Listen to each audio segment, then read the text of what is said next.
Ahmedabad traffic police દ્વારા traffic awareness બાબતે કરાઈ અનોખી પહેલ। ટ્રાફિક અવેરનેસ બાબતે અમદાવાદ ટ્રાફિક પોલીસ દ્વારા અનોખી પહેલ કરાઈ છે।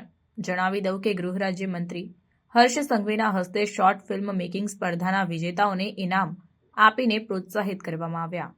અમદાવાદ ખાતે ગૃહ રાજ્ય મંત્રી હર્ષ સંઘવીની પ્રોત્સાહક ઉપસ્થિતિમાં અમદાવાદ ટ્રાફિક પોલીસ અને અમદાવાદ ટ્રાફિક ટ્રસ્ટના સંયુક્ત ઉપક્રમે યોજાયેલ ટ્રાફિક અંગેની શોર્ટ ફિલ્મ સ્પર્ધાના વિજેતાઓનો સત્કાર સમારોહ યોજાયો હતો।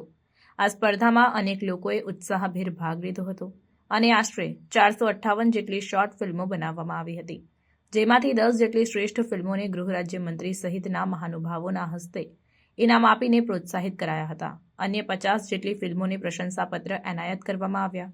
ગૃહ રાજ્ય મંત્રી હર્ષ સંઘવી સહિતના મહાનુભાવોની ઉપસ્થિતિમાં શ્રેષ્ઠ 10 શોર્ટ ફિલ્મ નિહાળવામાં આવી હતી। આ પ્રસંગે ગૃહ રાજ્ય મંત્રી હર્ષ સંઘવીએ તમામ ફિલ્મ નિર્માતાઓને અભિનંદન પાઠવતા જણાવ્યું કે તમામ ફિલ્મોને સોશિયલ મીડિયાના માધ્યમથી લોકો સુધી પહોંચાડી ટ્રાફિક નિયમન બાબતે જાગૃતતા લાવવામાં આવશે। વધુમાં સંઘવી સાહેબે પોલીસ દ્વારા કરાતી વિવિધ નોંધપાત્ર કામગીરી વિશે જણાવ્યું હતું। આગામી દિવસોમાં ટ્રાફિક સમસ્યા અને અકસ્માતો ઘટાડવા હજુ વધુ કડકાઈથી ટ્રાફિક નિયમનનું પાલન કરાવાશે તેમ ગૃહ રાજ્ય મંત્રીએ ઉમેર્યું હતું।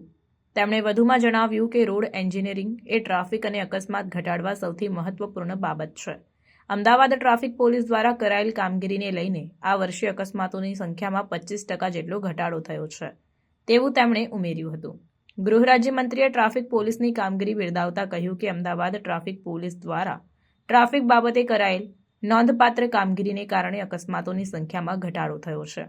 તેમણે અમદાવાદ પોલીસ દ્વારા નાઇટ કોમ્બિંગમાં કરાયેલ કામગીરીને પણ બિરદાવી હતી।